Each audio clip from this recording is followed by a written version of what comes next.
Okay, so the next step in configuring WordPress as far as the settings go is the reading setting. And let's go take a look at that. So if you're in your dashboard, go to settings, go to reading, and there's not a lot to configure here, so we'll make this pretty quick. You can choose to have your WordPress website act like a blog or as a regular website. If you want it to act like a blog, keep the default, your latest posts, as the front page displays option. If you want to treat it like a blog, like a static website, click this radio button, choose a front page. It could be a squeeze page, it could be your intro page, it could be what we would consider your home page or your landing page.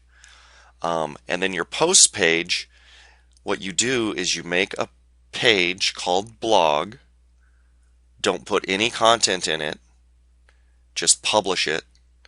Come back here, choose this radio button, choose blogs under here.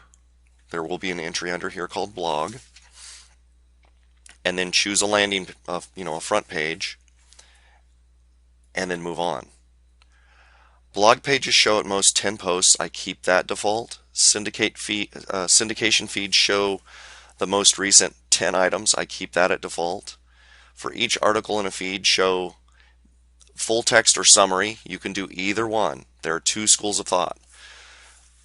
To give customers what they really want, or to give visitors what they really want, I typically just keep this at the default, which is full text. However, if you want people, or you're encouraging people to subscribe to your RSS feed, but you want them to visit your blog regularly, choose summary. That way, whenever they get their news feed, they'll see something. You've got to write a good title and a good introductory, opening sentence, and that's what they'll see. If they like what they see, they'll click on the link to go to your blog. So, encoding for pages and feeds, I don't change anything here. Click Save Changes, and you're done.